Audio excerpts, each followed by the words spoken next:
बहनों और भाइयों, नमस्कार, स्वागत है आपका। मैं हूं आपके साथ सपना दीपक मदेशिया। बुलेटिन का आगाज करेंगे। दिल्ली में केंद्रीय मंत्री शिवराज सिंह चौहान का बयान सामने आया है। उन्होंने कहा है कि मनरेगा के नाम पर देश को गुमराह करने की साजिश रची जा रही है। उन्होंने कहा कि इसको लेकर गलत जानकारी फैलाई जा रही है। इसके लिए हमारे मजदूर भाइयों और बहनों के लिए अब 100 दिन नहीं बल्कि 125 दिन की काम की गारंटी है। नमस्कार। मनरेगा के नाम पर फिर एक बार देश को गुमराह करने की साजिश हो रही है। भ्रम फैलाए जा रहे हैं, जबकि सच्चाई यह है, विकसित भारत जी राम जी योजना मनरेगा के आगे का कदम है। मजदूर भाइयों, 100 दिन की नहीं, अब 125 दिन काम की गारंटी है, कानूनी गारंटी। और काम नहीं तो बेरोजगारी भत्ते के प्रावधान को और सशक्त बनाया गया है। मजदूरी अगर देर से मिली तो अतिरिक्त राशि देने का प्रावधान है। और दूसरी तरफ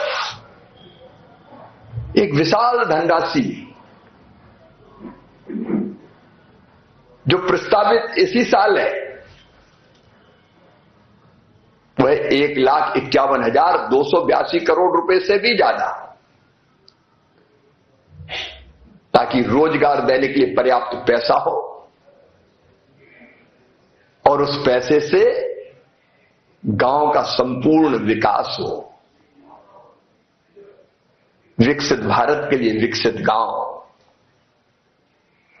स्वावलंबी गांव, गरीबी मुक्त रोजगार युक्त गांव बनाने के लिए जल संरक्षण, गांव में विकास के काम, इंफ्रास्ट्रक्चर के काम, आजीविका मूलक गतिविधियों के लिए काम और प्राकृतिक आपदा से बचाने के काम हाथ में लिए जाएंगे। एक बात और, 125 दिन के रोजगार की गारंटी, लेकिन कृषि कार्य के समय छोटे छोटे किसान भाई बहनों को दिक्कत ना हो, इसके लिए भी प्रावधान। ये कानून गरीब के हक में है, ये कानून विकास के हक में है, ये कानून मजदूरों को रोजगार देने की पूरी गारंटी है। विकसित भारत के निर्माण के लिए विकसित गांव का संकल्प पूरा करता है। इसमें एक और विशेष प्रावधान है, प्रशासनिक व्यय 6% से बढ़ा के 9% कर दिया गया है। अगर प्रस्तावित राशि 1,51,282 करोड़ में 9% निकालें तो होता है लगभग 13,000 करोड़ रुपया। इस राशि से काम कराने वाले हमारे साथी, पंचायत सचिव, रोजगार सहायक, मैं टेक्निकल स्टाफ, उसको समय पर वेतन मिलेगा, भरपूर वेतन मिलेगा, ताकि वो ठीक से काम करा सके। तो आइए सच को जनता तक पहुंचाएं। केंद्रीय मंत्री डॉक्टर जितेंद्र सिंह ने मोटापे से निपटने के लिए समेकित दृष्टिकोण अपनाने की अपील की है।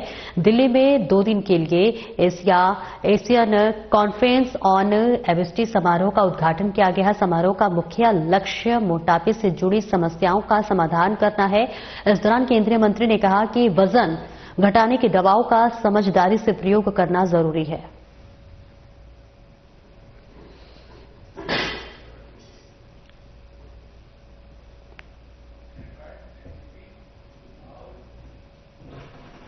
दिल्ली के कई इलाकों में घना स्मॉग छाया हुआ है। एम्स इलाके से वीडियो में भी धुंध साफ दिखाई दे रही है। केंद्रीय प्रदूषण नियंत्रण बोर्ड के अनुसार इस इलाके की हवा की गुणवत्ता बहुत खराब श्रेणी में है। विशेषज्ञों ने लोगों से कहा है कि मास्क पहनें और बाहर अनावश्यक समय न बिताएं।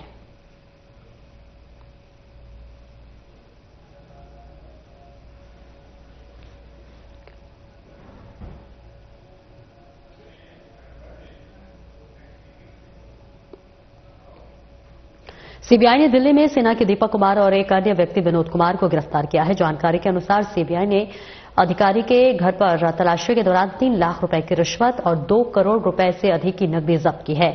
अभी जांच जारी है और अधिकारी के खिलाफ भ्रष्टाचार और अन्य संबंधित धाराओं में मामला दर्ज किया गया है। सीबीआई मामले की विस्तार से जांच कर रही है।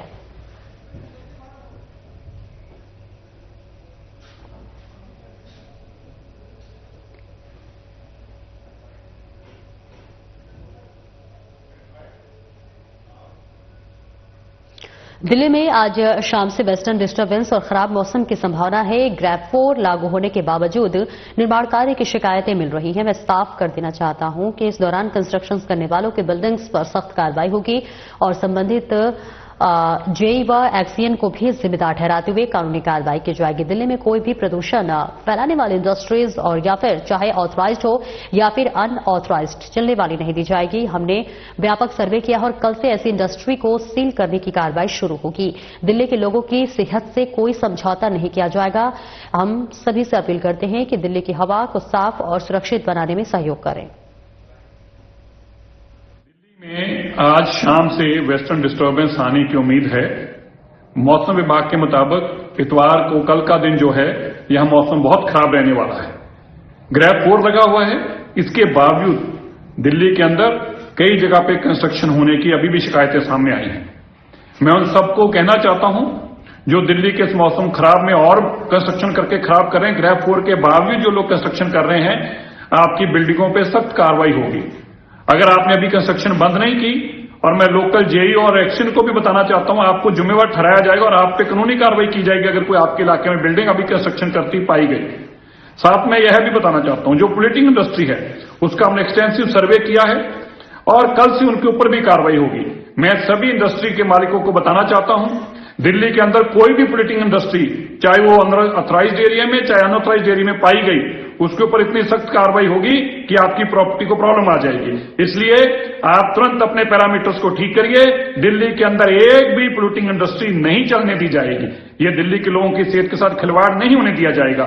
और मैं फिर से दोहरा दूं, कोई इलीगल बिल्डिंग इस वक्त ग्रैप 4 में कंस्ट्रक्शन करती पाई गई, उन पे भी कार्रवाई होगी और कोई इंडस्ट्री पोल्यूटिंग पाई गई उस पे भी कार्रवाई होगी और सख्त कार्रवाई होगी और बिल्डिंग को सील किया जाएगा। इसलिए मैं आप सबसे आग्रह करता हूं, दिल्ली के लोगों को साफ हवा देने में हमारा सहयोग दें और अपनी पोल्यूटिंग इंडस्ट्री को बंद करें और अपनी कंस्ट्रक्शन को बंद करें। ग्रैप 4 में किसी भी सूरत में अगर ये पाई गई तो बहुत सख्त कार्रवाई होगी। दिल्ली के तिलकनगर में एक 78 वर्षीय बुजुर्ग चमन लाल ने आरोप लगाया है कि ख्याला में उनके 35 गज के मकान पर अवैध कब्जा किया गया है। चमन लाल के मुताबिक उन्होंने अपने भतीजे को मकान की चाबी दी थी, लेकिन बाद में एक महिला को गैर कानूनी तरीके से मकान में बैठा दिया गया। तो वहीं इस मामले में पटेल नगर एसडीएम के आदेश के बावजूद भी पुलिस ने अभी तक कोई कार्रवाई नहीं की है।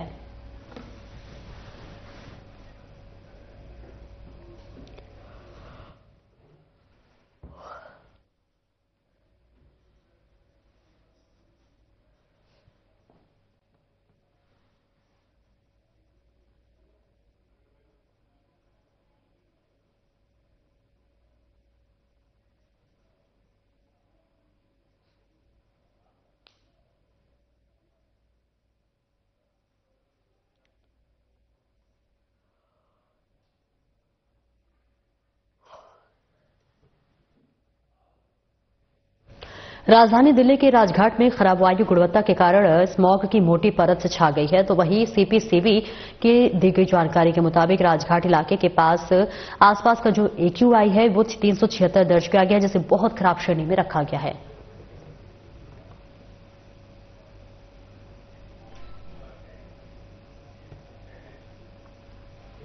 तो ये सीधी तस्वीरें आपको दिखा रहे हैं दिल्ली के राजघाट इलाके से, जहां पर धुंध और कोहरे की वजह से विजिबिलिटी बेहद कम है और यहां पर जो AQI है वो 376 दर्ज की गई है, जो कि खराब श्रेणी में आता है। ऐसे में आपको बताते चले राजघाट इलाके का जो AQI है वो लगातार गंभीर स्थिति में जाता हुआ नजर आ रहा है। CPCB ने इसकी जानकारी साझा की है। राजघाट इलाके की ये तस्वीरें आपको दिखा रहे हैं, जहां धुंध की वजह से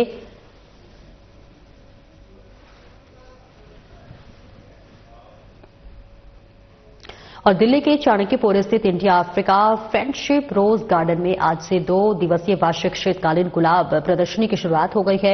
यह प्रदर्शनी the rose society of India के सहयोग से आयोजित की गई है, जिसमें देश भर से लाई गई 70 से अधिक किस्मों के गुलाब दर्शकों को आकर्षित कर रहे हैं। रंग बिरंगे और खुशबूदार गुलाबों की यह प्रदर्शनी प्रकृति प्रेमियों के लिए खास आकर्षण का केंद्र बनी हुई है।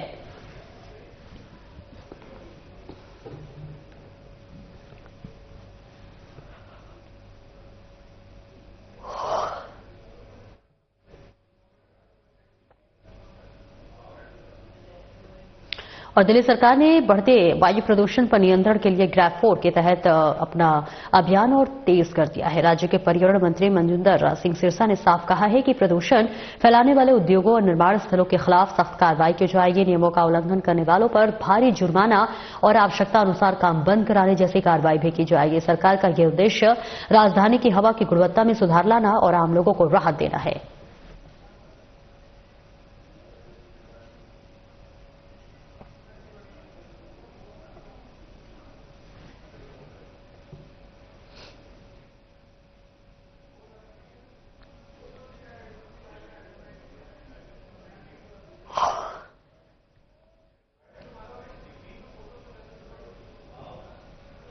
और आगे बढ़ेंगे। मुख्यमंत्री रेखा गुप्ता ने ट्वीट करते हुए कहा कि सशस्त्र सीएम बल की स्थापना दिवस की बधाई दी और अदम्य साहस, निस्वार्थ समर्पण तथा सेवा, सुरक्षा और बंधुत्व के मूल मंत्र को आत्मसात करने वाले सशस्त्र सीमा बल के समस्त वीर जवानों एवं उनके सम्मानित परिजनों को स्थापना दिवस की हार्दिक शुभकामनाएं। राष्ट्र की सीमाओं की अविचल रक्षा करते हुए कर्तव्य पथ पर सदैव अडिग आपके शौर्य, त्याग और अनुशासन देशवासियों के लिए निरंतर प्रेरणा का स्रोत है।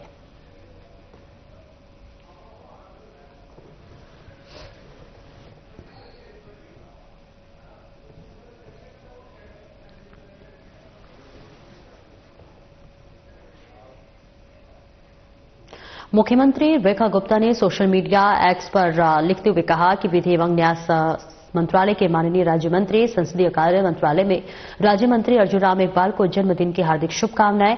आपकी समर्पित कार्यशैली और सेवा भाव अत्यंत प्रेरणादायक है। आदरणीय प्रधानमंत्री जी के विकसित भारत के संकल्प को साकार करने में आपका योगदान अत्यंत महत्वपूर्ण है। प्रभु श्री राम से प्रार्थना है कि वे आपको उत्तम स्वास्थ्य और दीर्घायु प्रदान करें।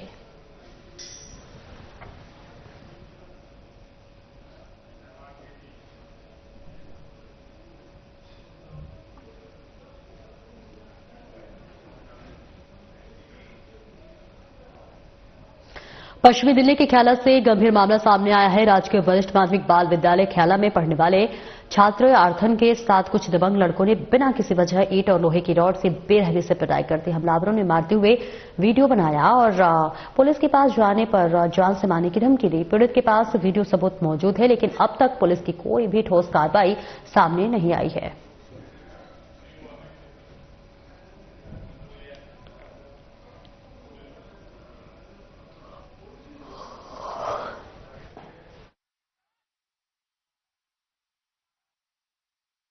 घटना हुई थी, मेरे लड़के घर से आ रहे थे स्कूल में आने नहीं दिया।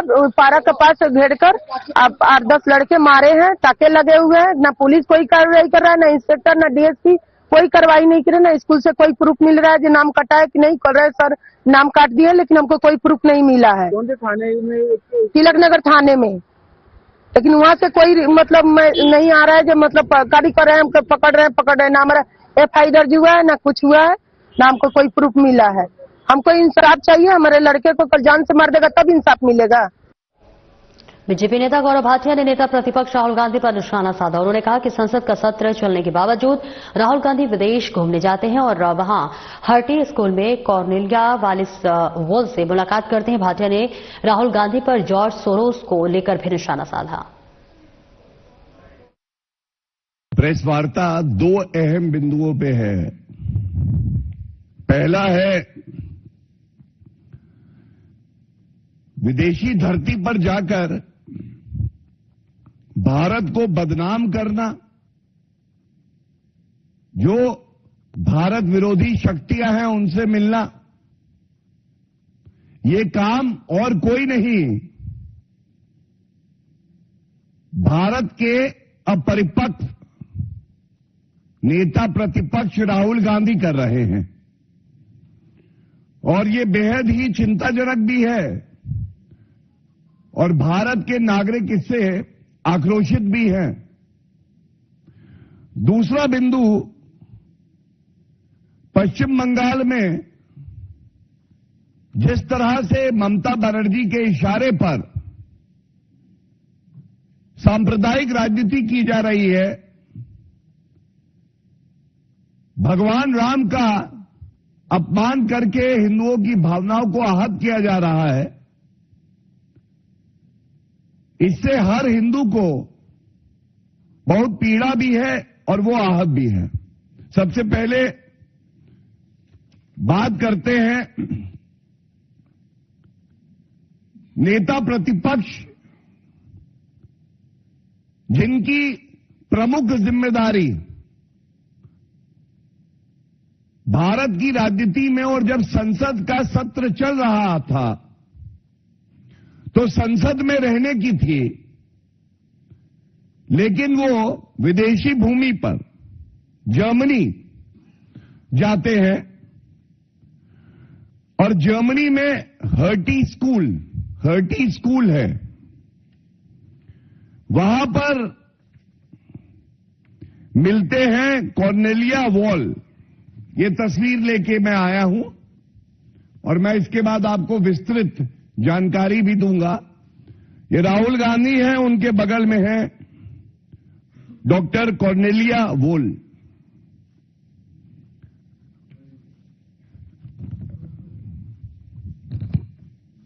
जर्मनी की तस्वीर है, हर्टी स्कूल में राहुल गांधी जी कॉर्नेलिया वॉल के साथ। अब देखिए, हम सब जानते हैं किस तरह से पहले भी भारत में नकली गांधी नेता प्रतिपक्ष राहुल जी की कितनी बदनामी हुई थी जब गांडोज ये तस्वीर सामने आई थी। राहुल गांधी और जॉर्ज सोरेस ये ऐसे ही है जैसे दो जिस्म एक जान। और अब एक और सबूत सामने आया है, जॉर्ज सोरेस की संस्था जो है ओपन सोसाइटी फाउंडेशन, इसी की फंडिंग से सेंट्रल यूरोपियन यूनिवर्सिटी है। फिलहाल इस बुलेटिन में इतना ही। नमस्कार।